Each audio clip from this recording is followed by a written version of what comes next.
Hi, everybody. This is Silvio Canto in Dallas, Texas, on Wednesday, October the 4th, and welcome to our commentary.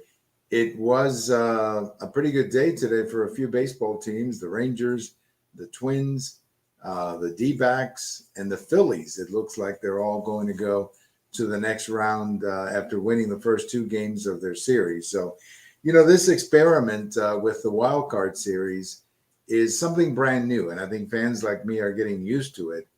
I understand. I don't have a problem with the extra wild cards, but I think we could work a little bit on the seeding so that number one and number two and number three. So there's a little bit more.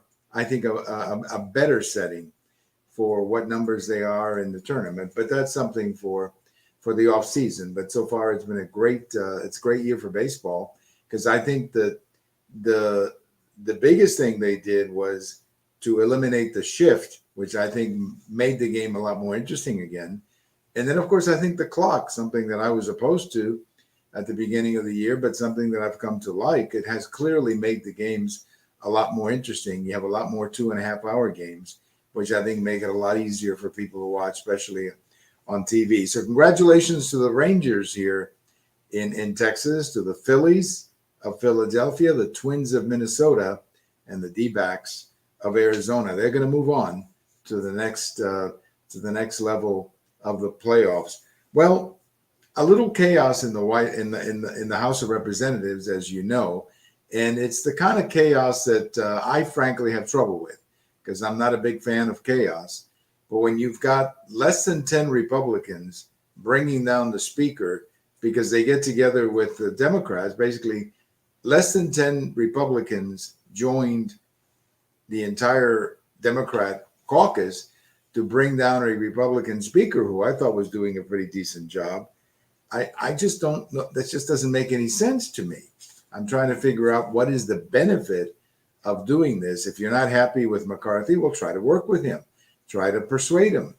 But to have this temper tantrum where you basically get him out of office and you do it by actually working with Democrats. I mean, if this had been a Republican only vote, I can live with that.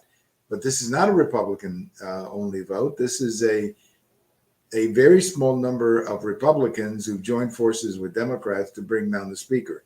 That doesn't make any sense to me. Maybe you've got a different point of view, but it doesn't make any sense to me to bring down the Republican speaker by using a very few Republicans and the Democrat caucus. That just doesn't make any sense to me. Now, there's going to be a new speaker, so it's not the end of the world. There will be a new speaker soon. But they got to fix these rules because this idea, again, that 6, 7, 8 Republicans can bring down a speaker by joining the Democrats, that doesn't make any sense to me. That seems to me awfully chaotic and unnecessary. Well, I've got a post coming out Thursday morning about Ukraine. The Ukraine spending is one of the major problems in the Congress right now. In fact, this bill that they passed does not include funding of Ukraine, and the Biden administration has been on the phone somehow assuring Ukraine that we're going to get this money to you, don't worry, and assuring the allies that we're going to come through despite the chaos that is going on in Congress. Now, in the interest of full disclosure, I support giving money to Ukraine. But I also think that the way that this administration has done this has been rather incompetent. The American people have never been told or explained why in the world we have to do this. In other words, why in the world we have to send billions and billions of dollars helping Ukraine. And this is the failure of the president, who's never gone on TV and explained to the American people why this is so important. Now, I understand the geopolitical issue in Ukraine and Russia. I want Russia to lose too. But you got to explain it to the American people, and this administration has not done so. So you've got the border a mess. You've got cities falling apart. You've got high inflation. You've got high gasoline prices. And the American people are seeing billions of dollars going to Ukraine and a president who won't explain the necessity of doing that. That's what the real problem is. That's what the real problem is, that we have a president who's not explaining to the American people why we have to do that. And if the American people are not on board, In other words, if the American people don't support whatever you're doing overseas, you're going to lose your support. I mean, it's as simple as that.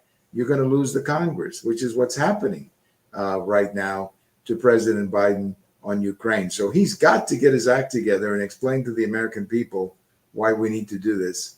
At the moment, he hasn't. And that's the essence of the problem. I have a post over at the American Thinker today, Wednesday, where I express some anger about what is happening in New York in this trial with President Trump. Look, this is a travesty, what's happening in New York. This is not a case that should have been brought. This is a case of fraud from what we understand, but nobody has explained to us who the victim was. How can you have a case of fraud when you don't have a victim? The banks are not claiming that they were victims. The insurance companies were not claiming that they were victims or that they were hurt by anything that Donald Trump did as a businessman. So what you have here is an attorney general out to get Trump, and you have these district attorneys out to get Trump. That is not justice. That is exactly the opposite of justice. It is injustice. And, you know, I'm waiting for a Democrat to stand up somewhere and say, hey, folks, this is not right. You don't have to like Trump. It's not a question of liking or disliking Trump. It's a question of being correct in how we apply justice. Now, there may be a little light at the end of the tunnel here, because Ruth Marcus, who is a liberal columnist for the Washington Post, is expressing some doubts about this, saying, you know, there's a double standard here of justice with what is being done to Trump, because this would not be done to anybody else. So hopefully that is the first sign that some Democrats, some serious Democrats, are starting to look at this and say, you know what, we don't want to destroy the country to destroy Trump. We don't want to destroy our justice system to destroy Trump. Hopefully those are some signs that this is starting to turn a little bit. But I think what is being done to President Trump in New York in this case is just a travesty. It's an injustice, and it's got to be reversed. I don't know how they do it, but you cannot target a man like that as they are doing with President Trump in New York. Well, let me leave you with a little bit of On This Day in History. On this day in history, 1957, Sputnik went up in the air. Now, Sputnik was the first satellite to go up in space, and it was the Russian Soviet satellite, and it really shook up the world.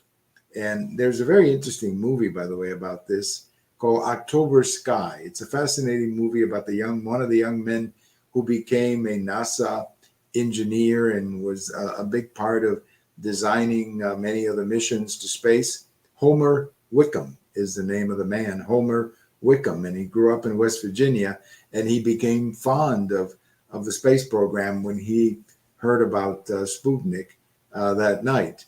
And, you know, Sputnik was one of those moments that really changed, in a critical moment, really, in the story of the Cold War, because obviously the United States became very concerned that if the Soviets could put a satellite, and even though it was a very small one, but nevertheless, if they could put a satellite in space, they could use it for military purposes. So that was sort of the beginning of the space race, as they used to call it, and the beginning that when the country was put on a mission to go to the moon and build create NASA and everything else that took us to the moon and put us at number one in the space race. But it was on this day in 1957 that it sort of hit the fan when Sputnik went up in space, and the American people were caught off guard.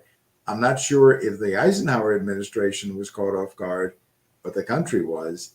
And there was a lot of concern that the Soviets were going to beat us in the space race. And that's what turned on the American nation and turned on the spending and turned on the program. And eventually the United States, of course, beat the Soviets not only to the moon, but really in just about every other measurement. But Sputnik on this day in 1957. Thank you for listening. This is Silvio Canto in Dallas. Have a wonderful evening, and we'll talk to you later. Bye-bye, everybody.